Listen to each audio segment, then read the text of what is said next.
Às vezes nós olhamos para a nossa vida e pensamos que estamos em fracasso. Mas saibamos, os nossos fracassos, ou supostos fracassos, estando na mão de Deus, são vitórias. Vitórias são ganhas com Jesus. As vitórias são ganhas estando ao lado de Deus. Não há vitória sem Cristo. Sem Cristo estamos derrotados. Mesmo aparentemente estando em vitória. As únicas vitórias são aquelas que são ganhas com Cristo. E bom dia a cada um de vós, um bom sábado. É bom podermos estar juntos nesta manhã de sábado. Fiquei feliz por ver aqui tantas crianças na frente, que é bom sinal. É sinal que as nossas crianças gostam deste momento da história. Hoje vamos continuar com uma história. Também tenho uma história para contar.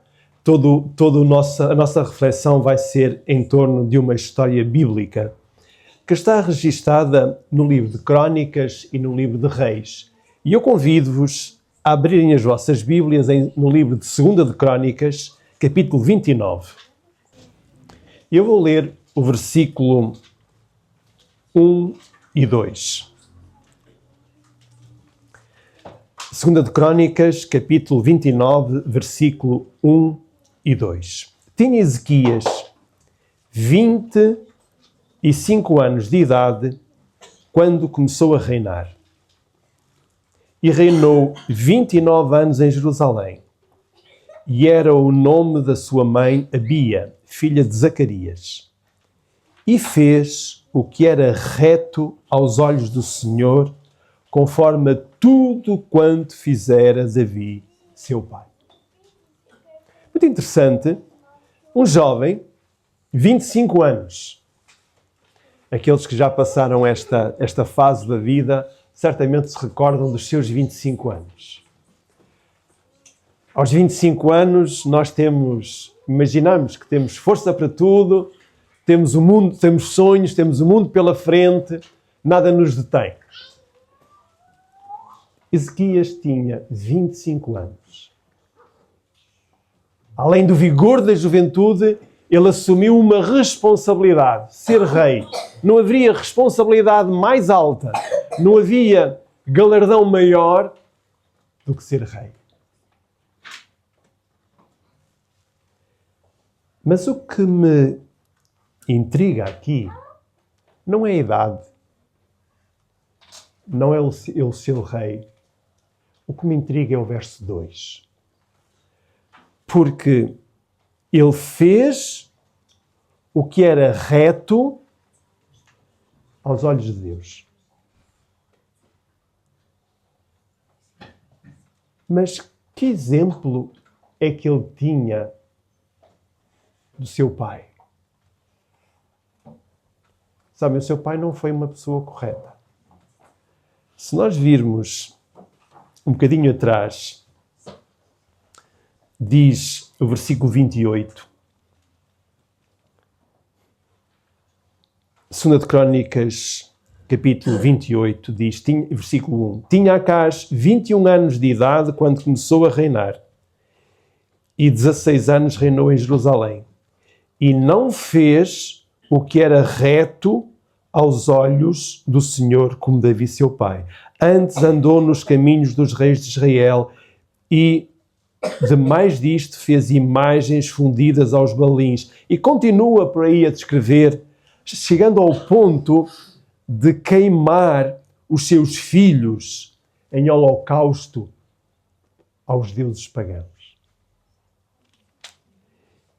E diz o versículo... E diz o versículo, no capítulo 28, versículo... Eu vou ler só para vocês aqui verem, versículo 24, só para verem, digamos, a maldade deste homem. Capítulo 2 de Crónicas 28, 24.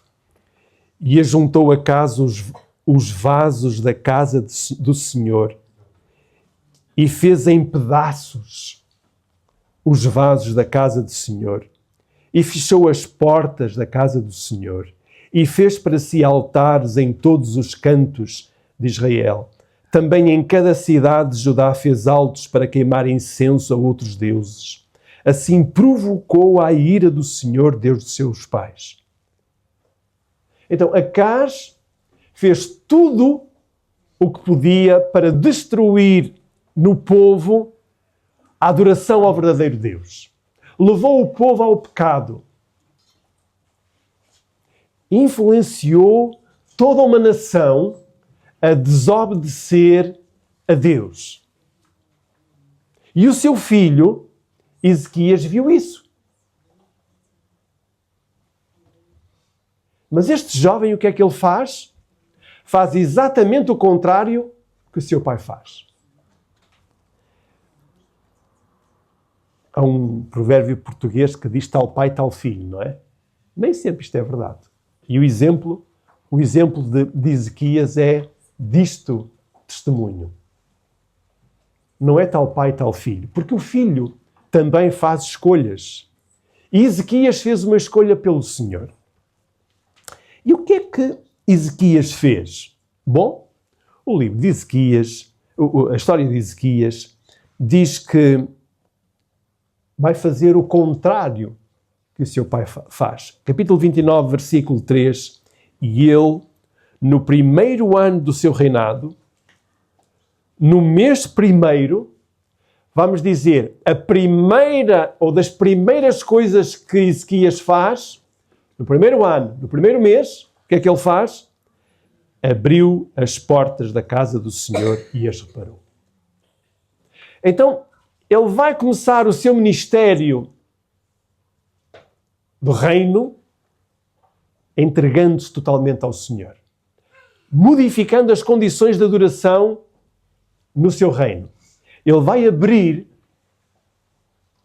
o santuário, o templo, vai consertar as portas e vai estruturar tudo quanto era necessário para a adoração ao nome de Deus. Vai ser preciso limpar todo o templo. O templo estava sujo. Tirar todo o lixo, todo o entulho. Vai ser preciso entrar dentro do santuário e limpar também o santuário. E ele vai durante uma semana dar ordem para que isto se faça. Não foi uma pessoa só, foram muitas pessoas. Mas durante uma semana foi preciso limpar todo o santuário. As pessoas já não iam mais ao templo adorar a Deus. As pessoas já não sacrificavam mais no templo. Os sacerdotes tinham ido cada um para a sua vida.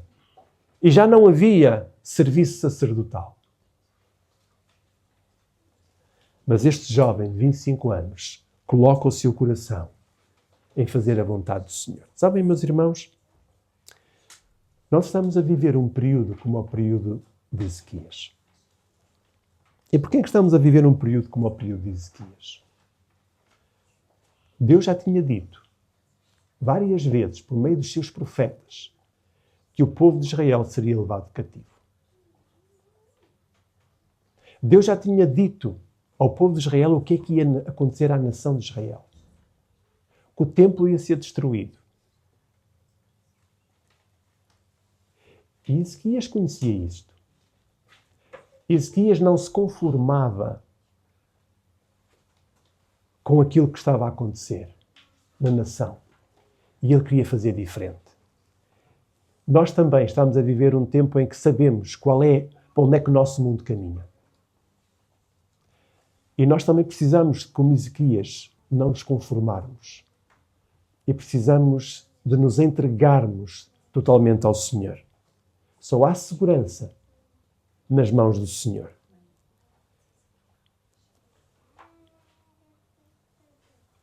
Na descrição da vida de Ezequias, nós vemos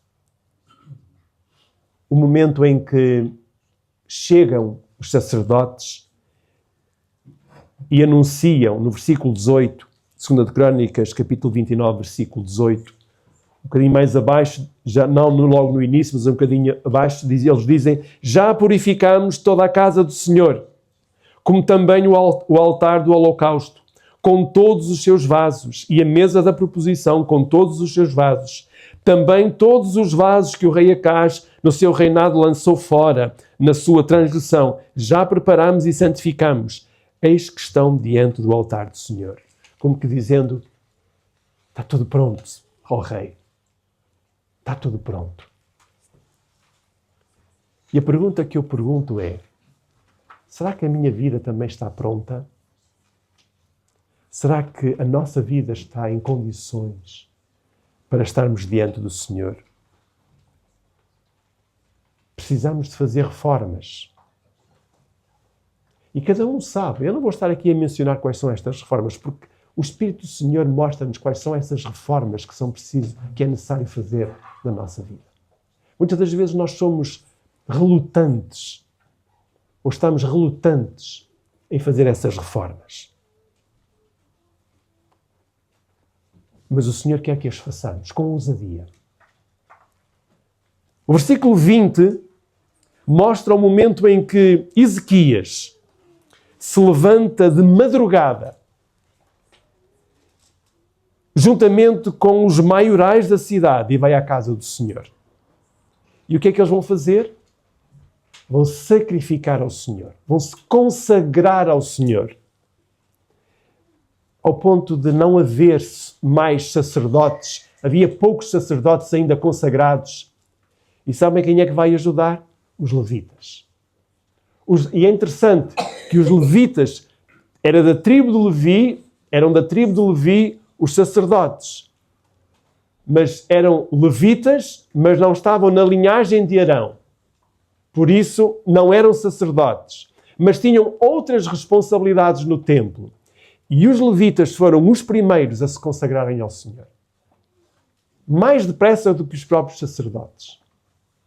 E porque eles estavam consagrados ao Senhor, eles ajudaram os sacerdotes a limparem os animais, a tirarem a pele dos animais para sacrificarem ao Senhor.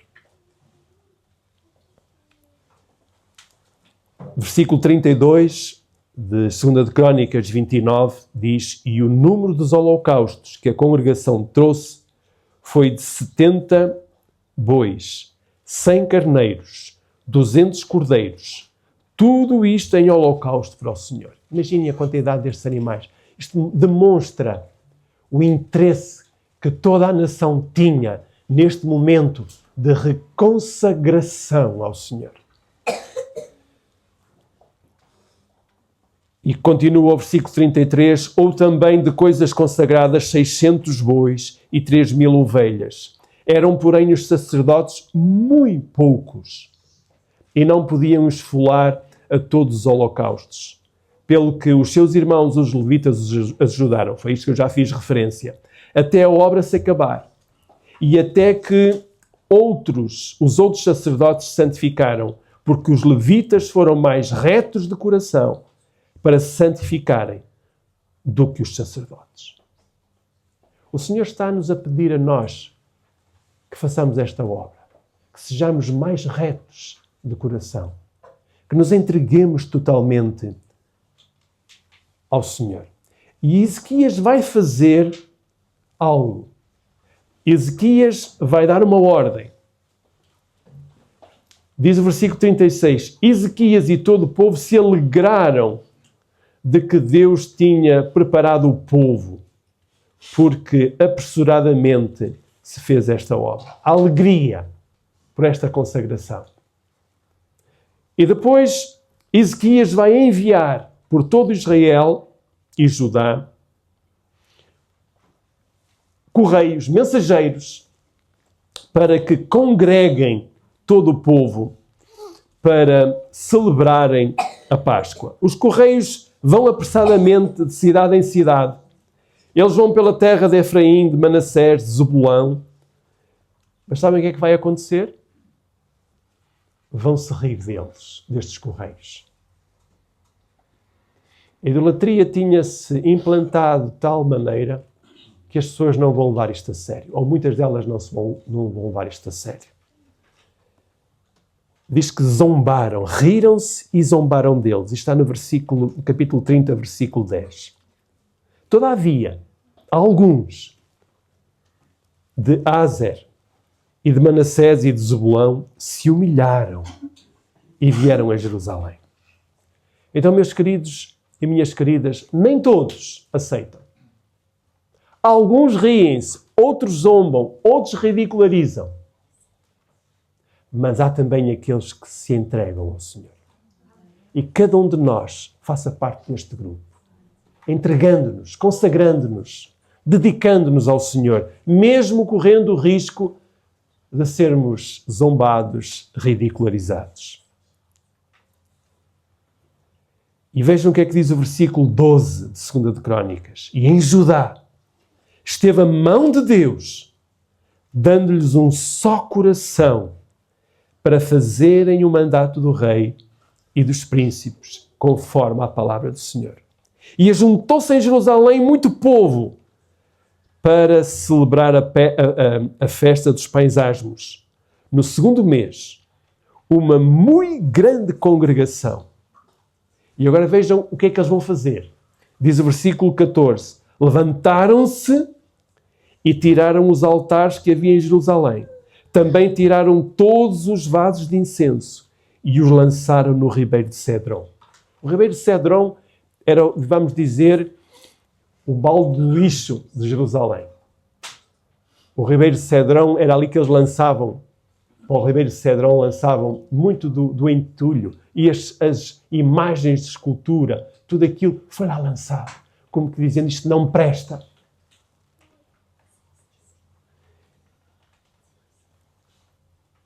E agora vamos ver o fim. Capítulo 31, versículo 1. Depois de terem celebrado a Páscoa. E acabando tudo isto, todos os israelitas que ali se achavam, saíram às cidades de Judá e quebraram as suas estátuas, cortaram os bosques e derribaram os altos e altares por todo o Judá e Benjamim, como também em Efraim e Manassés, até que tudo destruíram. Então tornaram todos os filhos de Israel, cada um para a sua possessão, para as cidades deles. Eles compreenderam que eles não poderiam estar em segurança enquanto houvesse idolatria no meio deles. E eu pergunto, será que não há idolatria na minha vida? Nós podemos dizer, eu não tenho imagens de escultura. Mas hoje, a idolatria é de outra forma. O que é que há na minha vida que ocupa o lugar de Deus? Às vezes, pode ser a minha opinião. Eu posso ter a minha opinião em tão alta conta, em tão alta estima, que o amor próprio à minha opinião pode ser um Deus.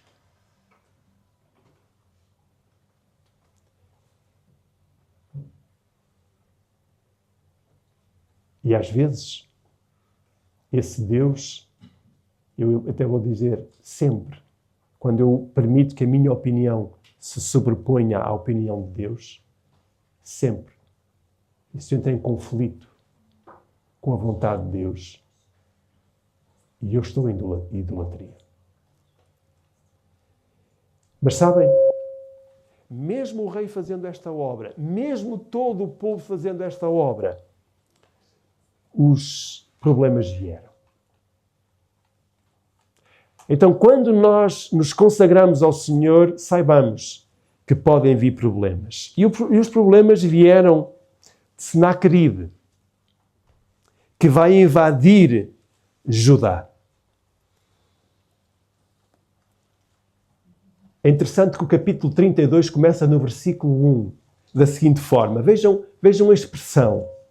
Depois destas coisas e desta fidelidade, quer dizer, mesmo diante da fidelidade da nação de Judá, veio Senaqueribe, rei da Assíria, e entrou a Judá e acampou contra as cidades fortes e intentou separá-las entre si. Mas o que é que vai acontecer? O que vai acontecer é que, pelo facto de Ezequias estar ligado ao Senhor, ele vai preparar toda a nação de Judá para enfrentar este desafio. Primeiro, ele confia em Deus. Mas além de confiar em Deus, ele vai preparar a cidade para resistir ao embate. E ele vai mandar cobrir todas as fontes. Quer dizer, vai mandar que todas as águas que estavam a céu aberto fossem canalizadas fazer com que a água fosse toda coberta e não pudessem chegar os inimigos a essas águas e as águas pudessem entrar em Jerusalém e só em Jerusalém é que se tinha acesso à água. E é interessante que a arqueologia descobriu isso recentemente. E descobriu a placa a dizer que aquela obra tinha sido feita por o rei Ezequias. E ainda lá está hoje, passados todo este tempo. Mas o rei Senaqueribe, ele vai apresentar-se diante da nação de Judá e vai dizer, não confiem no vosso Deus. Vai mandar homens falarem em hebraico nos muros de Jerusalém para fazer desanimar o povo. Vocês não confiem no vosso Deus, porque os outros deuses das outras nações também foram destruídos. Vocês também vão ser destruídos. Há muitos momentos em que nós queremos fazer a vontade de Deus e ouvimos vozes que nos tiram a confiança em Deus. Sejam que vozes forem, não demos ouvidos. Demos ouvidos à voz do Senhor. E o que é que vai acontecer? O que vai acontecer é que, e isto está no fim do capítulo, mais para o meio, diz o versículo 21, 2 de Crónicas 32, versículo 21. Então o Senhor enviou um anjo que destruiu a todos os varões valentes e príncipes e os chefes no arraial do rei da Assíria. E este tornou com vergonha de rosto à sua terra. E entrando na casa do seu Deus, os mesmos que saíram das suas entranhas o mataram ali à entrada. Deus lutou por Judá. Aquilo que parecia um fracasso tornou-se em vitória. E meus queridos e minhas queridas, às vezes nós olhamos para a nossa vida e pensamos que estamos em fracasso. Mas saibamos, os nossos fracassos, ou supostos fracassos, estando na mão de Deus, são vitórias. Vitórias são ganhas com Jesus. As vitórias são ganhas estando ao lado de Deus.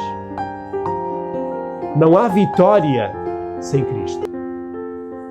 Sem Cristo estamos derrotados. Mesmo aparentemente estando em vitória. As únicas vitórias são aquelas que são ganhas com Cristo. E este homem que desafiou Deus, este homem que desafiou aqueles que se tinham consagrados ao Senhor, foi morto na sua própria terra pelos seus próprios filhos. E Deus livrou a nação de Judá. Seguidamente, Ezequias vai adoecer. Eu não vou entrar na história de Ezequias, porque a história de Ezequias, depois para o fim, vamos dizer que é uma história triste. Mas eu gostava de ficar hoje só com a história positiva antes da doença de Ezequias. E dizer-vos, meus queridos, que vale a pena, e falo sobretudo agora para os jovens, para os que são mais pequenos, para os que estão a começar a sua vida, vale a pena servir a Deus. Vale a pena depender de Deus a cada momento. Quando eu tinha 16 anos, e alguns de vocês, pode estar aqui algum com essa idade, eu ia à igreja. Mas eu já me tinha batizado, mas eu não tinha muito interesse nas coisas da igreja. Apesar de estar envolvido, a minha cabeça estava noutras coisas. Até que o meu pai morre num acidente e a minha vida, os meus objetivos de vida alteraram-se. Porque, e eu digo, ainda hoje digo, acredito que se o meu pai não tivesse morrido, eu digo isto com frequência, eu não estaria aqui hoje. A morte do meu pai, para mim, foi uma grande bênção. Porque aí eu tive que fazer uma escolha. E sabem o que é que eu escolhi? Fazer a vontade de Deus. Passados estes anos todos, eu digo, que boa escolha que eu fiz. E é por isso que eu falo para os jovens. Ezequias fez também uma boa escolha. Vocês também podem fazer uma boa escolha. Enquanto nós estamos a viver o momento, nós não compreendemos a escolha que estamos a fazer. Mas vale a pena fazer a escolha que Ezequias fez. Com 25 anos, ele tomou uma decisão. Eu vou ser fiel a Deus. E eu digo, jovens, tomem também essa decisão. Digam ao Senhor, eu quero ser fiel a Deus, mesmo que isso custe. E digo-vos, vai custar, mas custa mais não ser fiel a Deus. É mais difícil quando não se é fiel a Deus.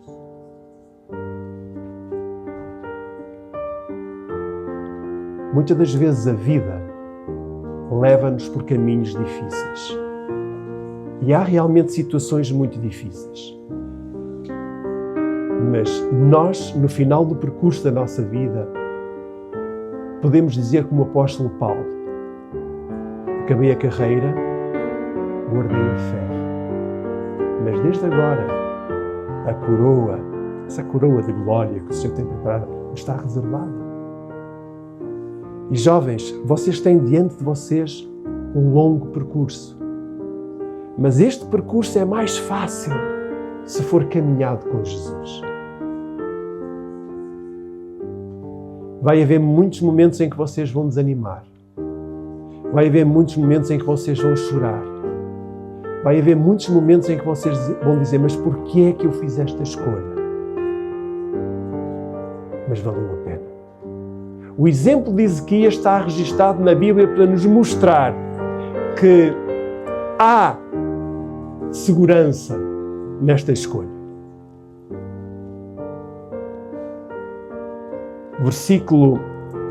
Capítulo 32. Capítulo 32 de 2 de Crônicas, versículo 33, diz assim: E dormiu Ezequias. 2 de Crônicas 32, 33. E dormiu Ezequias. Sabe o que é que significa dormiu? Morreu. Ele adormeceu. É muito interessante este dormir, porque isto significa que ele pode acordar. Vai acordar na manhã da ressurreição. E dormiu Ezequias com os seus pais. E o sepultaram no mais alto dos sepulcros dos filhos de Davi. E todo Judá e os habitantes de Jerusalém lhe fizeram honras na sua morte. A nossa honra não está por um momento. A nossa honra está por uma vida consagrada ao Senhor. Quando nós nos dedicamos ao Senhor, somos honrados. Não pelos nossos feitos, não pelos nossos méritos, mas pelos méritos de Jesus. A maior honra está em ser humilde diante de Deus. A maior honra está em servir o Senhor. Por isso é que Jesus disse, se alguém quer ser o maior, seja aquilo que serve, seja o maior. Esta é que é a honra. Ezequias dormiu e foi sepultado. A sua história é um registro daquilo que devemos fazer e daquilo que não devemos fazer. Que o Senhor nos ajude, a todos nós, a fazermos as boas escolhas. Porquê? Porque ao fazermos as boas escolhas, temos a certeza que Deus está connosco. Jesus disse, no mundo tereis aflições, mas tendo bom ânimo, eu venci o mundo. Jesus não diz que a nossa vida vai ser uma vida de facilidades. Ezequias não teve uma vida de facilidades, mas ele foi vencedor. Nós também podemos ser vencedores. E apesar das nossas quedas, apesar dos nossos erros, apesar dos momentos em que nós vamos abaixo, olhemos para Jesus, mantenhamos os nossos olhos em Jesus e o Senhor estará connosco. Amém.